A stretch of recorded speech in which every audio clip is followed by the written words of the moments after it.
Good day, everyone.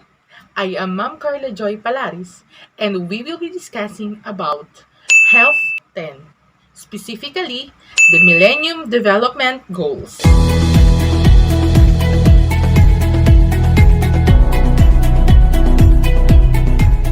Hello, everyone. I am Ma'am Carla Joy Palaris. Come and join me and let us discover the Millennium Development Goals, which contributed a big success to our global health. As we go on to our journey, let us always bear in mind the following objectives that we must achieve. First, you must be able to know and understand the Millennium Development Goals. Second, you must know and show the importance of 8 Millennium Development Goals. Third, you must be able to practice the Millennium Development Goals in your everyday situations. And fourth, you must perform activities that promotes the Millennium Development Goals. I'm sure that you are ready and you are very eager to learn. So let's start. For our first activity, we will be playing the word hunt. From the puzzle, find 5 words and say something about these words. Are you ready? Let's start.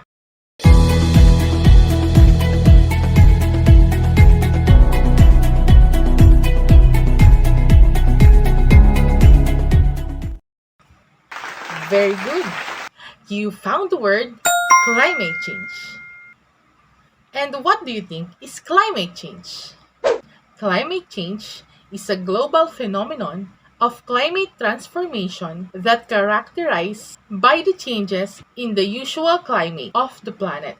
As a result of unbalancing the weather of Earth, the sustainability of the planet's ecosystem is under threat, as well as the future of the humankind and the stability of the global economy.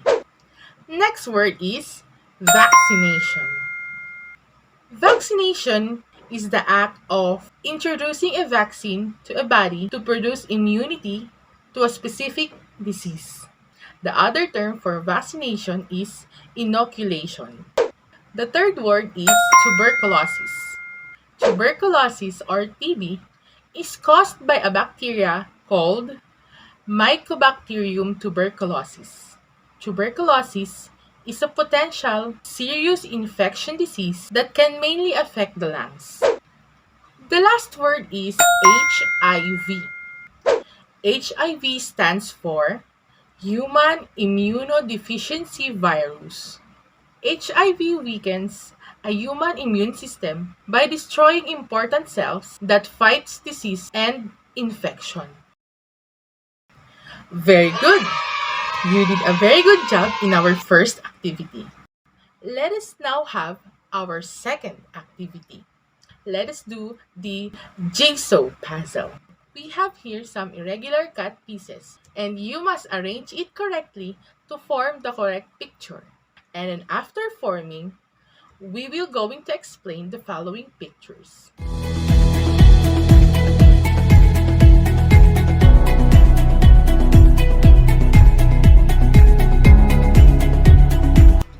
Very good.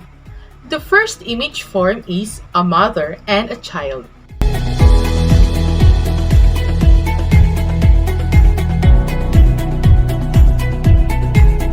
The second picture form is a child who looks poor and dirty eating a food from the floor.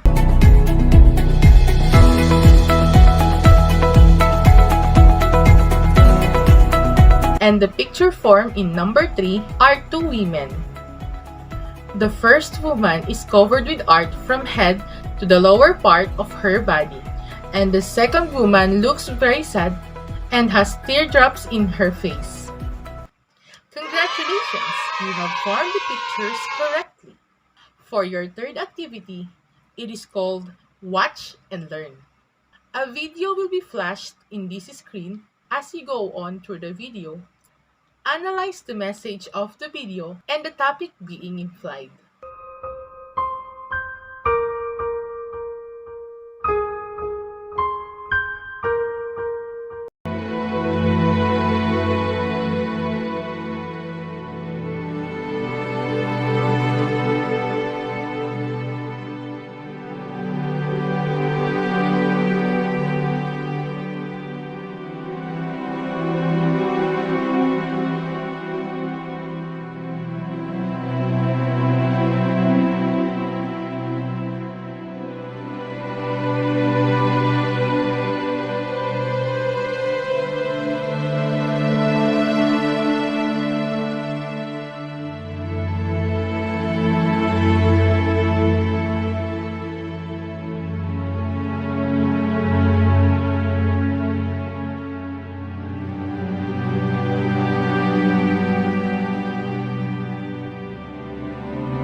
Did you watch the video carefully?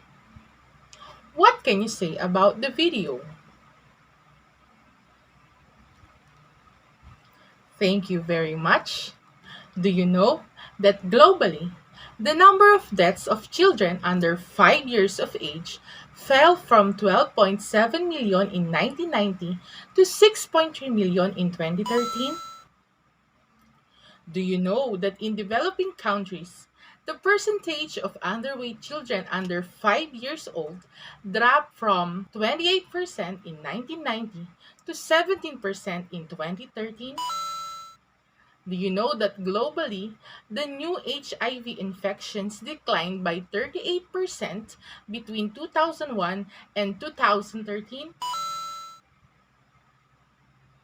Do you know that an existing case of tuberculosis are declining along with the deaths among HIV negative tuberculosis cases? Do you know that in 2010, the world met the United Nations Millennium Development Goals target on access to safe drinking water as measured by the proxy indicator of access to improved drinking water sources. And the reason to this success is the Millennium Development Goals that was agreed by the United Nations member states. The Millennium Development Goals was initiated and led by World Health Organization. Now, let us know more about these Millennium Development Goals. Millennium Development Goals is consist of 8 goals, namely 1. Eradicate extreme poverty and hunger. 2. Achieve universal primary education. 3. Promote gender equality and empower women. 4. Reduce child mortality. 5. Improve maternal health. 6. Combat against HIV, AIDS, malaria, and other diseases. 7. Ensure environmental sustainability. And 8. Global partnership for development. The first one is eradicate extreme poverty and hunger.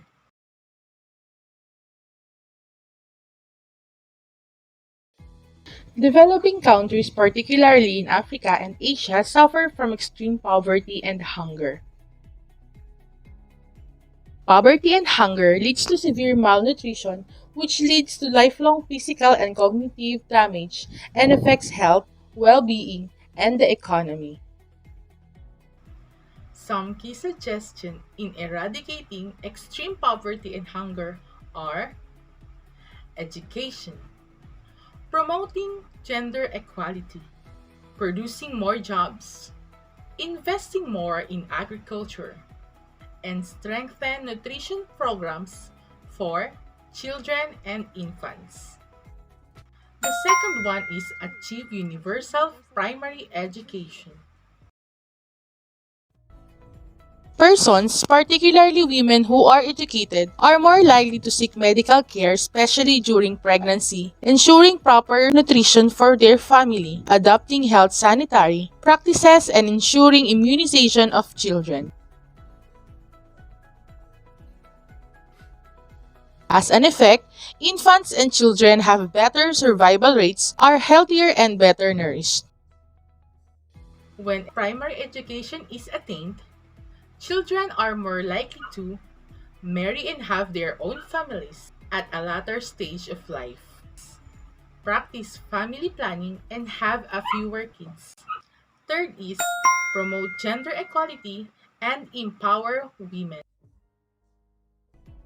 Gender equality means equal representation of men and women. It implies that all genders should have equal value and treatment.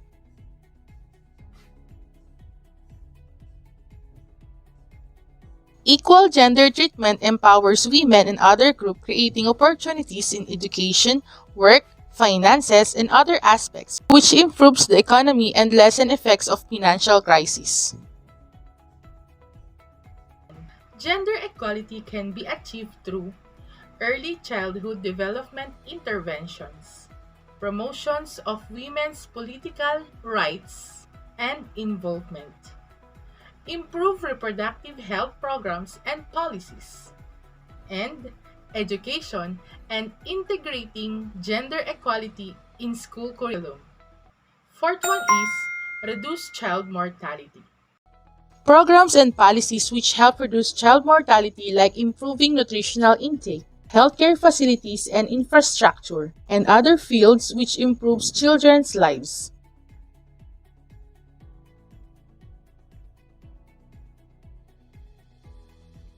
Strengthening local and national health programs and policies is one way to reduce child mortality. Reduced child mortality includes immunization programs, assuring the survival and better health of mothers, improving reproductive health programs and policies, and better nutrition programs for children and infants. Fifth, improve maternal health. Improve maternal health is not only about mother's health but also involves the health and wellness of the family.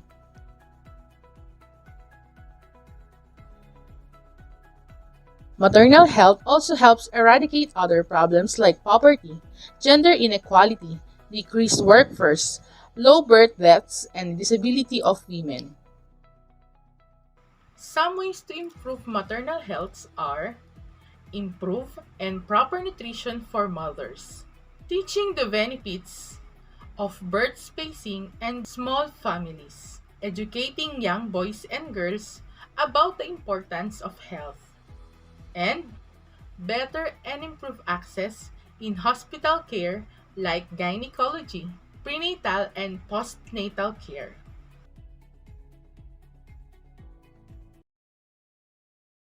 6. Combat HIV, AIDS, malaria, and other diseases. Emerging and re-emerging diseases like HIV, AIDS, malaria, influenza, and other diseases affect productivity and growth of nations. Some of the effects of disease outbreak are loss of jobs, shortage in professional workers, and creating social crisis. Children are the most vulnerable and are exposed to exploitation and abuse, undermining their normal growth and development. Some ways to combat diseases includes effective prevention, treatment and care like improve housing conditions, increase access to anti-malaria medicines, promote safer sex behaviors, and preventive education for all. Promoting tuberculosis screening of HIV AIDS persons, TB directly observed treatment shorts or TB dots, course therapy, and promoting the use of insecticide-treated nets to fight mosquito-borne diseases. 7. Ensure environmental sustainability. Investing and supporting sustainable energy like solar, wind, and water energy can help support jobs, create business opportunities, and save remaining non-renewable energy sources. Environmental sustainability assures people to live healthier and enjoy a clean and green environment.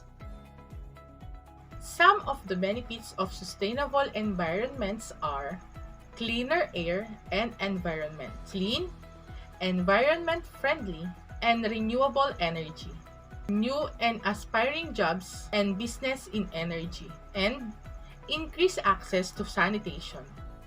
The last Millennium Development Goal is number 8, Global Partnership for Development. The United Nations, World Health Organization, World Bank, and government work together to make sure there is fair trade and that heavily indebted countries to obtain relief and funds to combat poverty, malnutrition, and funds for education and social projects.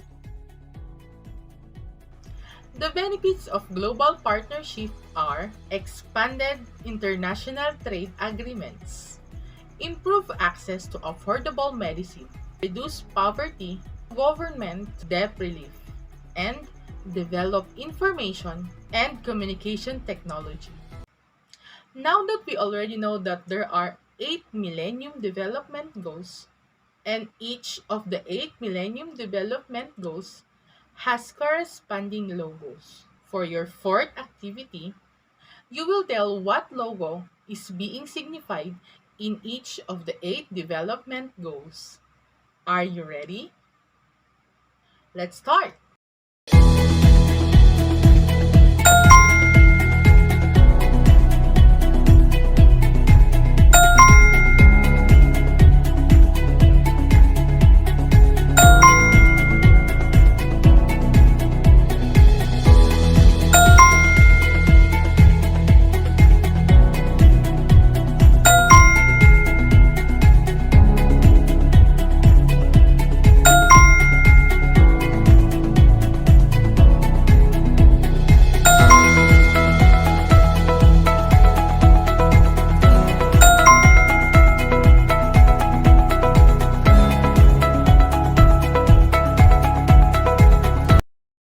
Congratulations! You did a very good job in identifying the correct logo for each 8 Millennium Development Goals. For your next activity, it's your time to shine. For activity number 5, it is called Lights, Camera, Action. You will form a group that has 5 to 8 members. Each group is given a task to perform a role play for only 2 to 3 minutes. Now, let's see the task that is given to each group. Are you ready? Let's start!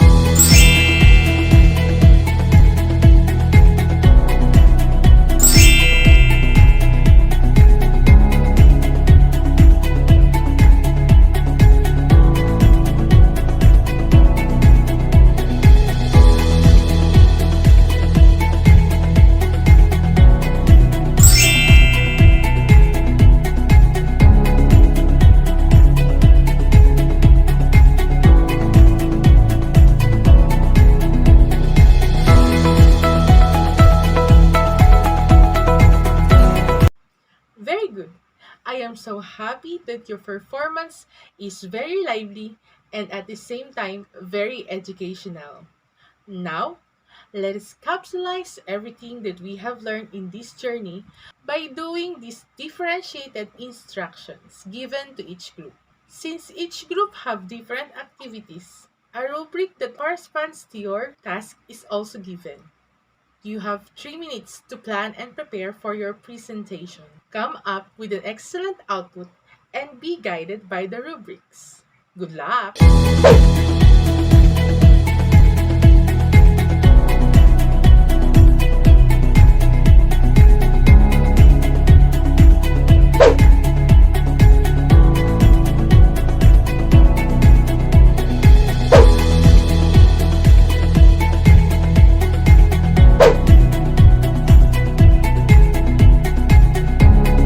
Congratulations! I am glad and at the same time I am also amazed with your presentation.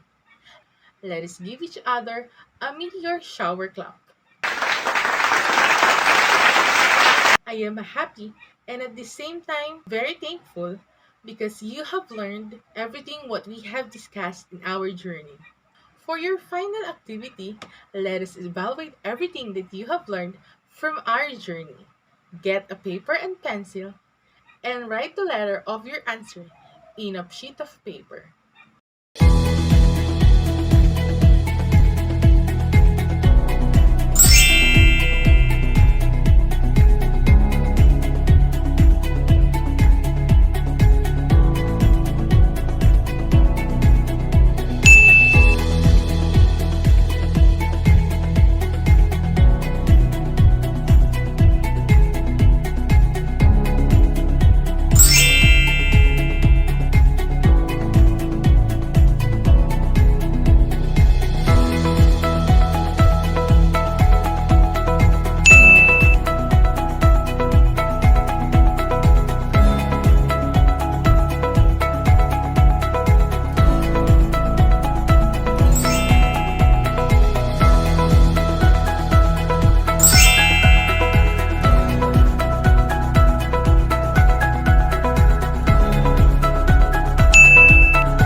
correct out of 5 questions, congratulations!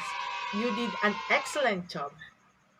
If you have 4 correct out of 5 questions, it's a job well done.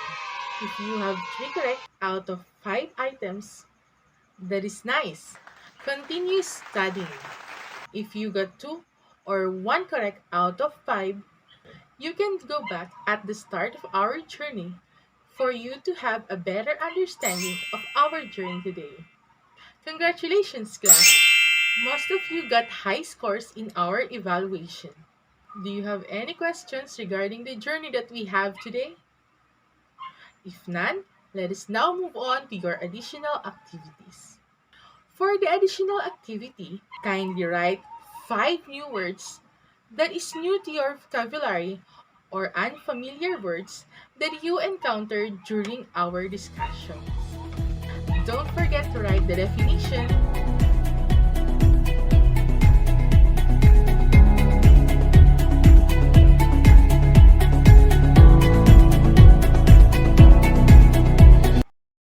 Thank you very much for your participation. I hope that you learned something from our journey. Thank you very much, everyone, and keep safe.